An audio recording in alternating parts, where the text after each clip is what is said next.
So, a truck containing 100 monkeys crashed in Philadelphia.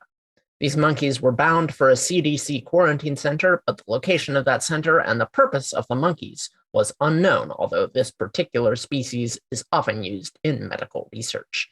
A spokesperson with the CDC later said that all the monkeys were accounted for, except for 3, which had to be euthanized. Oh, I find all of this just ruthless to animals. Did you hear the one about the mice? No. Okay, so I've caught these stories coming through on Stephen Colbert, and for one, these monkeys, it's like they had a freedom they didn't even know. I mean, they knew they wanted freedom, but they had no idea of what the future held in store for them, and they got recaptured. And that's really kind of sad. I was kind of rooting for the monkey to. You were rooting for the monkeys? Get adopted by some old lady, kind of like the Lake Placid alligator. Right. And then they bite her and they get zombie COVID, and then that spreads, and then the next thing you know, you're having to quarantine the Northeast. And at least it's freedom, and it didn't have to wear a mask. Yeah, I don't think the monkeys were wearing masks. No word on whether the monkeys were vaccinated or right. With what. So with these mice, they have figured out a male contraceptive. They took mice and they injected, I want to say, iron into them, and then put big magnets by their balls and heated their balls up to 107 to 113 degrees to temporarily sterilize them. As you do. So they had electrodes and stuff inserted into their balls while having all this iron put on them, and like all this stuff. And if it went over 113 degrees, the article said the balls didn't recover. Imagine someone tuning in right now who doesn't know we're talking about mice. Yeah, okay. Mice. Yeah, it was 30 gym teachers from Arkansas who volunteered for a drug study, and they didn't know what would happen. They put electrodes on there. Yeah. Yeah, so I just heard this, and I'm just all, that is absolutely just a horrifying. Yeah. I mean, I understand for a male contraceptive. Yeah, are people so opposed to condoms? I get that the pill needs to be worked on because that has a lot of side effects, but really condoms have no side effects. Yeah, I don't know. I don't know. Just torturing animals for, I understand maybe torturing an animal to, even saying that out loud, I feel terrible, but I understand torturing an animal to maybe cure a disease or save some children or something like that. But, yeah. I mean, to torture an animal to prevent children seems a little ruthless, Well, and children are like a disease. Yeah, I get it. I get it, and I don't know. What's your take on animal testing? Do you have I don't know. I think it's necessary, but I don't really have strong feelings on it, mostly because I just haven't thought about it that much. I have taken like way too many issues onto my plate, probably. I probably need to narrow it down and stop caring about a few issues because they're just bumming me out. And like, it's best to choose one thing really and just choose that to really care about it and know all the ins and outs.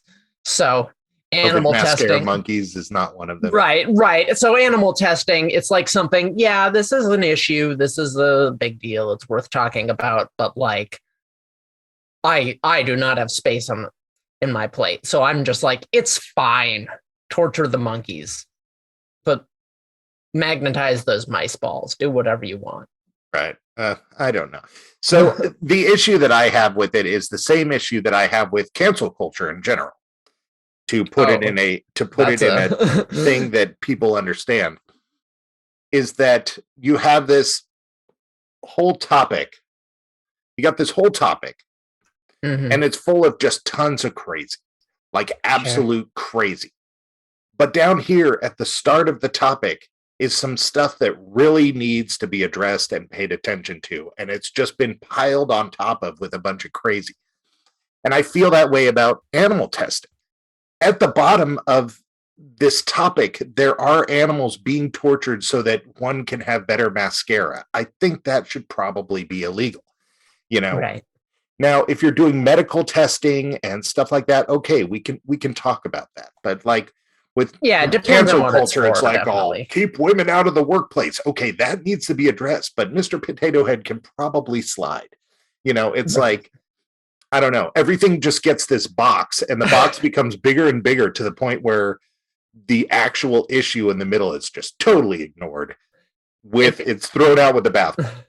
It sounds like what you're complaining about is that there's nuance involved with this issue. Well, we don't have a lot of nuance, That's right. Trevor Noah was calling it context. Somebody was calling him out on a joke about race because he was basically saying, like, you have to use the term black. You can't really use African American. And they're just, well, what about this, that, and the other thing? He's just, well, a lot of black people are not African American. Right. He's just, they're from islands. They're from South Africa. They're here on visas. They're going to college. He's you can't just blanket this term out there because it really just doesn't cover it.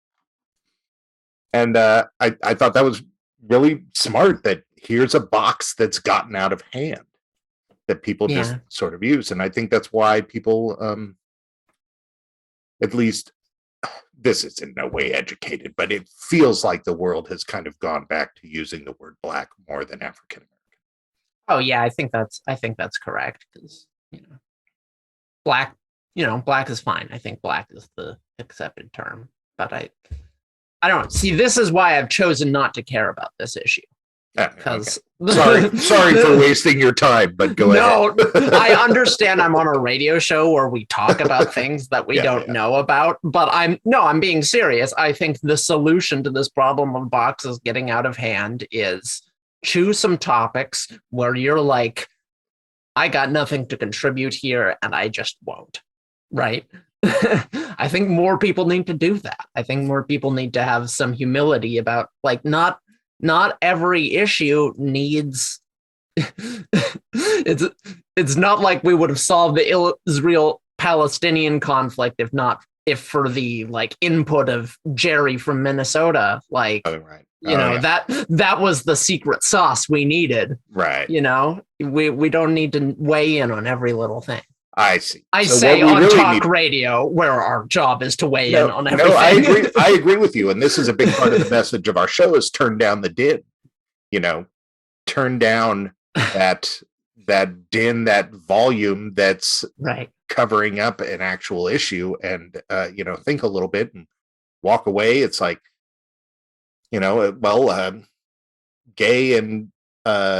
gay issues and black issues and a lot of this stuff, I just say, well, we need to do what's best for them and try to help them out. And I'm here to, help and vote and do what I got to do. But aside from that, I don't insert a lot of my own opinion. Right. As a cisgender white male, for one, people don't want to hear it.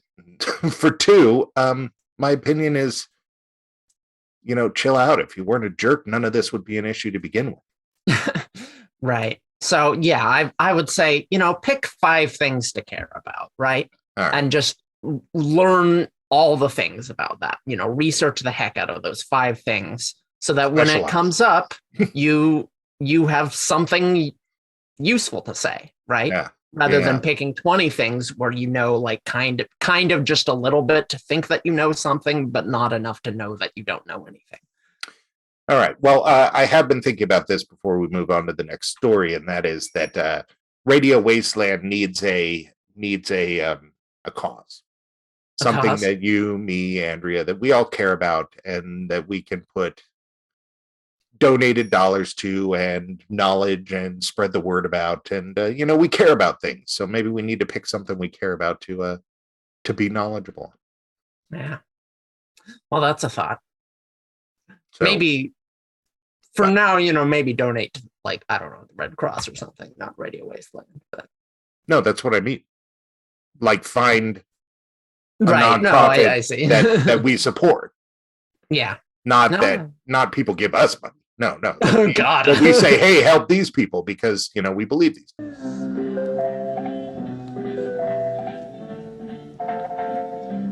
Now you know to ask the children about a nose and about ears. Can you point to your nose. I can point